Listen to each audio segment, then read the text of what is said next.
아멘. 오늘 읽을 말씀을 가지고 함께 나눌 말씀의 제목은 다섯왕의 운수 나쁜 날입니다. 운수 좋은 날이라는 단편 소설이 있었죠. 그것 따온 겁니다. 여리고를 점령했고요. 또 아이성, 우여곡절은 있었지만 아이성까지 점령했습니다. 자세히 나오진 않는데 정황상 아이성과 베델이 함께 점령된 것 같고요. 또 그리심산과 에발산 사이에서의 율법 선포식을 생각한다면 세겜까지도 정복이 된 것으로 여겨집니다. 그러면 가나안이라고 불리던 우리가 떠오르는 그 지도의 중간 부분이 다 이스라엘에게 정복되어진 겁니다. 그 소식을 그 중간 지대를 뺀 나머지 아래쪽 왕들이 소식을 들은 거예요. 그저 여리고에서 막아줄 수 있겠다 생각을 했을 텐데 못 막았고요. 아이성과 베델성이 작지 않고 그 옆에 있는 세겜까지도 있으니 그쯤에서 막힐 거다 생각했는데 그 또한 막지 못한 겁니다. 그러니까 그냥 더 이상 있을 수 없게 된 거죠. 그래서 예루살렘의 왕 아도니세덱의 주도로 남쪽에 있었던 왕들이 연합하게 된 겁니다. 10장 3절 4절 말씀이요. 같이 읽어보죠. 시작. 예루살렘 왕 아도니세덱이 헤브론 왕 호함과 야르뭇 왕 비람과 라기스 왕 야비아와 에글론 왕 드빌에게 보내어 이르되 내게로 올라와 나를 도우라. 우리가 기브온을 치자. 이는 기브온이 여호수아와 이스라엘 자손과 더불어 파친하였음이니라 하매. 이들이 모이게 된 데는 한 가지 이유가 더 있었는데 기브온 사람들이 이스라엘과 연합한 것 때문이라는 겁니다. 이 기브온 사람들이 작게 모인 사람들은 아니나 사실은 예루살렘 왕 아도니세덱이 신경 쓸 만큼 그렇게 큰 나라냐, 그것도 아닌 거예요. 이 기브온 기사를 자세히 읽어보면 기브온 기사 앞뒤 부분에 왕의 이름이 등장하지가 않습니다. 그저 그냥 장로들이 보내서 왔다, 자기들끼리 회의하고 의견을 모아서 왔다. 신경 쓰지 마세요. 저도 신경 쓰이니까 그냥 있으면 다운이 서울이까지는 감당이 되는데 냅두세요. 다운 안녕. 까먹었잖아.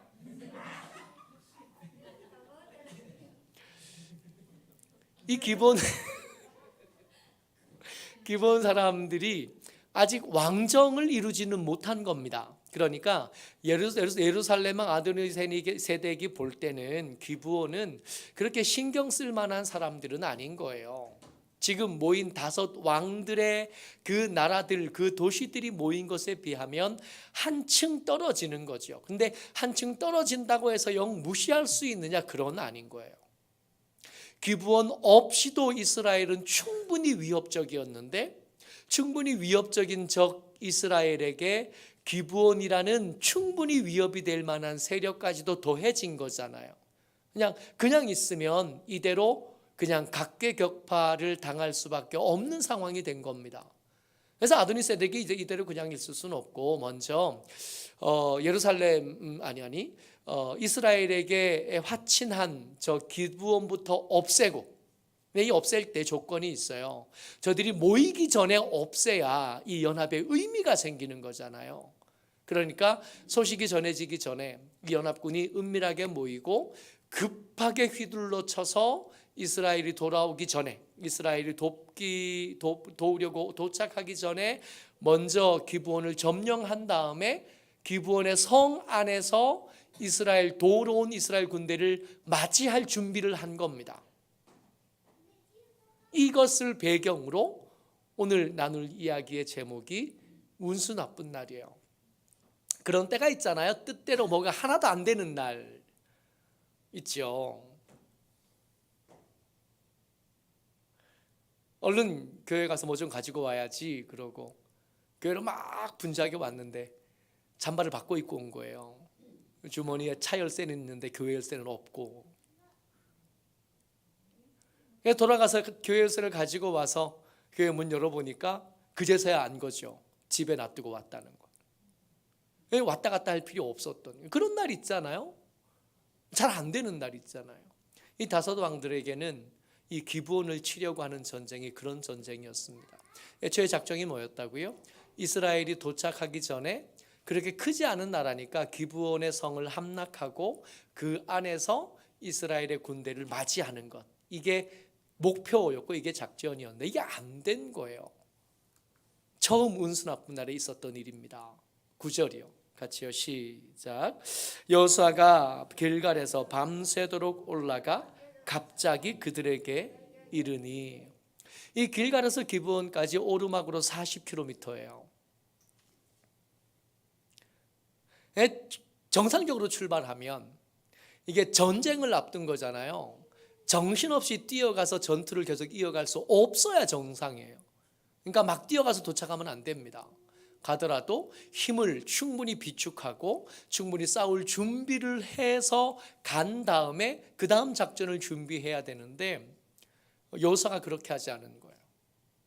도로 와달라 부탁하는 말을 듣고는 출발하는데 용사들을 먼저 준비시킨 다음에 뛰어간 겁니다. 밤이 다 새기 전에 기브온 성 앞까지 도착한 거예요. 그러니까 성이 아직 함락되기 전에 도착한 겁니다. 그러면 어떻게 되냐 하면 성 안에 있는 기브온 사람들, 그리고 성 밖에서 공성 중인 다섯 왕의 연합군들, 그리고 그 뒤에 갑자기 들이닥친 이스라엘 군대까지, 그러니까 앞뒤로 갇혀버리게 된 거죠. 애초에 생각했던 작전들 다 망가져 버렸어요. 이제 그리고는 도망가고 얼른 도망가서 흩어져서 다시 모여가지고 전열을 재정비해서 싸우면 되는데, 이들 약한 사람들이 아니고 호전적인 것으로 유명한 민족들이니까 이렇게 다시 정비만 한다면 이스라엘 군대 이길 수도 있고, 기브온 정도는 애초에 눈 아래 두던 사람들이니까 얼마든지 전쟁을 계속 할 법도 한데 그게 뜻대로 안 되는 거예요.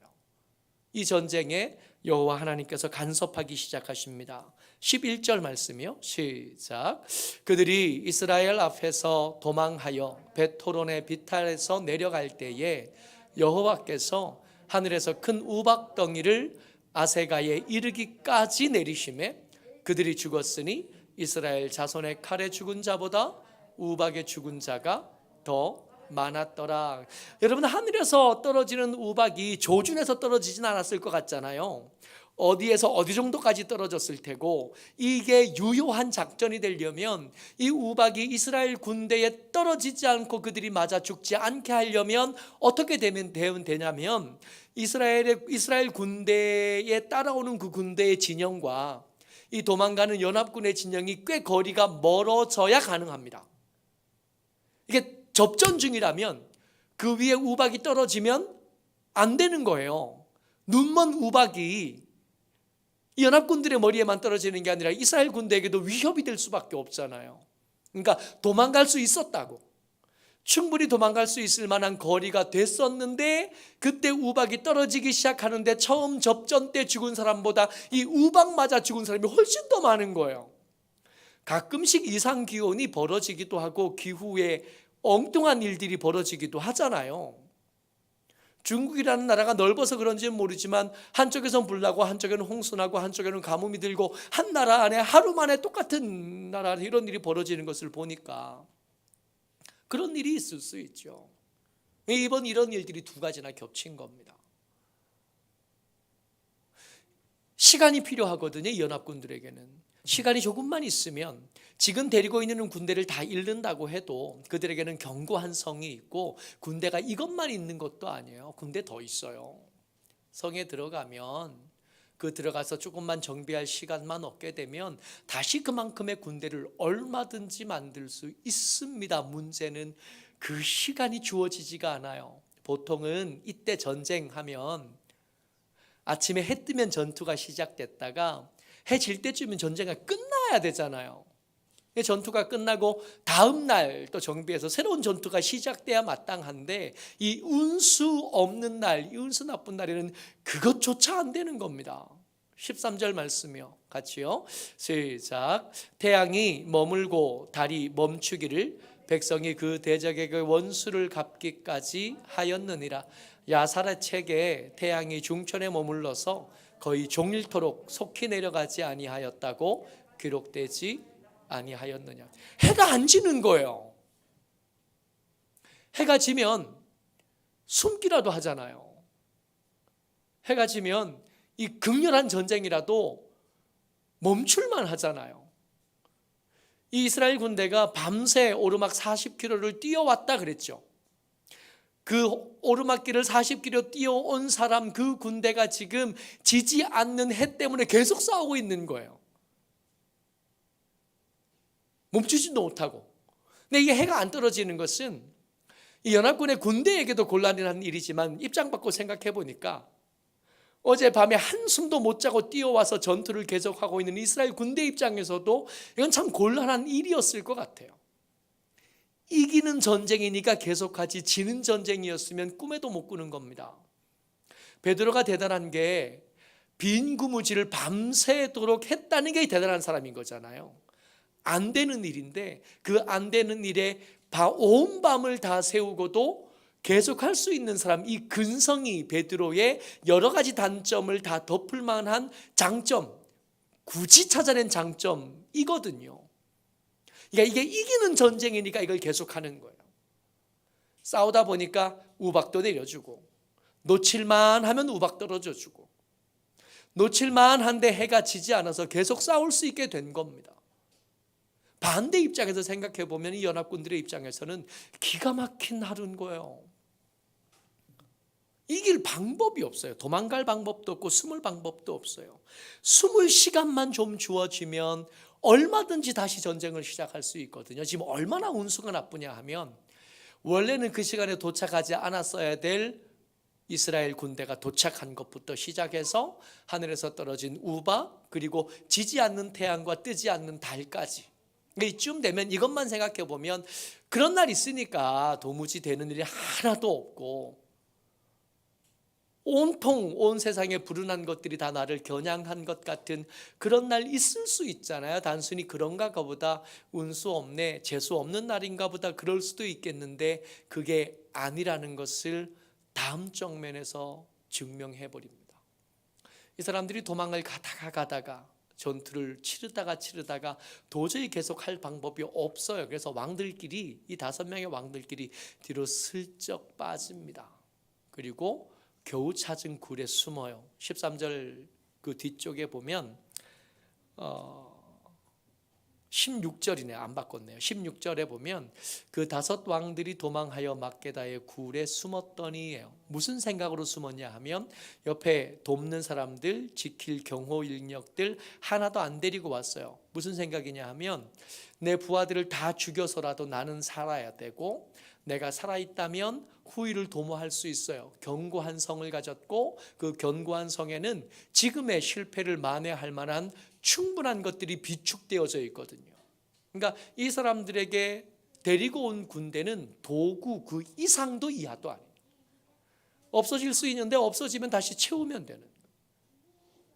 잃어버릴 수 있는데 잃어버리면 언제든지 다른 방법을 통해서 충분히 메꿀 수 있는 수단 그 이상도 이하도 아닌 겁니다.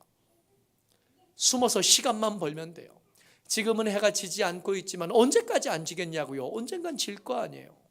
그렇게 지면 몰래 빠져 이 막게다의 굴에서 몰래 빠져나와서 내 성으로만 가면, 예루살렘 성으로 가고 또 각자의 성으로만 돌아가면 이만한 군대쯤 얼마든지 만들 수 있고, 그렇게 새로 만든 군대로 다시 싸움을 시작할 수 있다고 생각하는 겁니다. 이들의 불운은 아직 끝나지 않았어요. 최악의 불운이 그들에게 닥쳐옵니다. 어떤 사람이라고 성경이 기록했어요. 근데 아무리 생각해도 이 어떤 사람이 이스라엘 사람이 아닐 수 있겠다 하는 생각이 드는 거예요. 여러분, 만약에 이 어떤 사람이 이스라엘 군대 중에 누구였다면 이 사람의 이름을 기록했을 것 같지 않아요? 이 사람도 진멸되어야 될 사람들 중에 한 사람이었을 것 같습니다. 심증이 그래요. 확실하게 그렇다는 얘기는 아니지만, 그래서 이름을 기록할 필요가 없었을 것 같아요. 근데 어쩌면 이 다섯 왕들과 한편이었어야 될 이 사람이 이 다섯 왕들을 배신하기로 결정했다는 거예요. 17절입니다. 17절, 18절 두 절 같이 읽어보죠. 시작. 어떤 사람이 여호수아에게 고하여 이르되 막게다의 굴에 그 다섯 왕들이 숨은 것을 발견하였나이다 하니 여호수아가 이르되 굴 어귀에 큰 돌을 굴려 막고 사람을 그 곁에 두어 그들을 지키게 하고 해요. 그러면 살아남겠다고 숨은 곳이 그들의 무덤이 된 거예요. 살려고 들어갔는데 거기에 돌로 막아놓고 나니까 이젠 피할 틈도 없고 어떻게 뭐 할 수 있는 게 아무것도 없게 됐어요. 이 어떤 사람을 통해서 우리가 알게 된 거예요. 어쩌면 같은 민족일 수 있을 테고 어쩌면 호의를 얻을 수도 있었을 텐데 이 어떤 사람은 이 왕들을 도울 생각이 1도 없습니다. 여호수아를 찾아가면 여호수아가 나를 죽일 겁니다. 그럼에도 불구하고 내가 죽는 한이 있어도 왕들을 죽이고 죽일 수 있다면 그 죽음도 괜찮다고 생각했던 거예요. 살려고 들어갔던 이 굴에서 이 다섯 왕들은 무덤 삼아 거기서 죽습니다. 27절에 보면 밤새 그 사람 죽여서 나무에 달아놨다가 해질 때쯤 돼서 여호수아가 그들의 시체를 나무에서 내려서 숨어있던 굴 안에 던지고 굴 어귀를 큰 돌로 막아서 무덤으로 삼았어요. 그러니까 앞에 있었던 군대가 갑자기 도착한 거 예상할 수 없었던 전략의 실수였을 겁니다. 하늘에서 우박이 떨어진 거 그거 어떻게 하겠어요? 어떻게 막겠어요? 하늘에서 해가 지지 않는 거, 달이 뜨지 않는 거 우리 영역을 벗어난 일이라 감당할 수 없는 게 단순히 운이 없어서 된 일이에요. 근데 어쩌면 같은 민족이었을 수 있는 이 어떤 사람의 일들을 보면 이건 그저 운이 없어서 생긴 일이 아닌 겁니다. 그들이 평소의 삶을 어떻게 살아갔는지 짐작할 수 있는 대목이 되는 거예요. 매번 형통한 삶을 살았을 겁니다. 원하는 대로 사람들을 긁어 모아 군대를 만들 수 있었고 원하는 대로 재화를 들여서 두꺼운 성을 지을 수 있었고 원하는 대로 다른 사람들보다 더 앞서갈 수 있었을 거예요. 단 그런 과정 중에 그 주위의 사람들, 내가 지켜야 될 내 백성들의 피눈물에 대해서 관심이 없었던 거죠. 그 백성들의 호의를 1도 얻어본 적이 없어요. 근데 그게 문제가 됐던 적도 없어요. 이 사람들의 그 권력에 대항할 사람이 없고 이 사람들의 그 재물에 대항할 사람이 없었고 형통한 삶을 계속 살면서 두꺼운 성벽과 더 많은 군대를 누렸을 겁니다. 근데 그렇게 막 산 삶들, 그렇게 함부로 산 삶들이 하나하나 쌓이다 보니까 그 위급한 순간에 나를 돕겠다는 사람들이 나타나는 게 아니라 내가 죽어도 좋으니까 너는 죽었으면 좋겠어 라고 생각하는 사람들, 이름도 기록하지 않은 어떤 사람들이 등장하는 거예요. 그러니까 이건 운수 없어서 생겨난 일이 아니라 함부로 산 삶이 열매를 맺은 겁니다. 갑자기 일어난 일이 아니라고요. 어쩌다가 운이 없어서 잘못 발을 헛디딘 게 아닙니다. 그동안의 발걸음에 문제가 있었고 그동안의 삶의 방식에 문제가 있었고 그동안의 사람들을 대하는 방법에 문제가 있었던 거예요. 그런 문제들 평소 같았으면 기부온 사람들 신경도 안 썼을 사람들이, 평소 같았으면 이 어떤 사람들 안중에도 없었을 사람인데 그 안중에도 없었을 그 사람 때문에 목숨을 잃는 거예요. 잘못 산 사람들이 쌓이고 쌓여서 그 쌓인 열매에 깔려 죽은 겁니다. 여러분, 우리의 경건한 삶, 우리의 거룩한 삶 어떻게 만들어집니까? 하루아침에 행한 위대한 일로 만들어지지 않아요. 금년에 우리가 나누고 시작한 말씀을 한번 보시죠. 그런즉 너희 하나님께로 돌아와서 인애와 정의를 지키며 항상 너희 하나님을 바랄지니라. 하루 이렇게 살면 요만큼 자라는, 하루 또 인애와 정의를 고민하고 그렇게 살아보려고 또 한 걸음을 걸으면 또 요만큼 자라는 거예요. 이렇게 심고 이렇게 애쓰고 가꾼 삶이 어느 순간에 굵은 가지를 만들어내고 어느 순간 많은 잎들을 만들어내고 꽃을 피우고 열매를 맺는 거예요. 경건한 삶은 그렇게 만들어집니다. 요단강이 하루아침에 갈라지긴 했지만 그 앞에 도착하기 위해서 40년을 걸었던 거예요. 갈렙이 이 산지를 내게 주십시오라고 말하기 위해서 45년을 묵묵하게 한 번도 그 전면에 드러나지 못한 채로 45년을 살아낸 겁니다.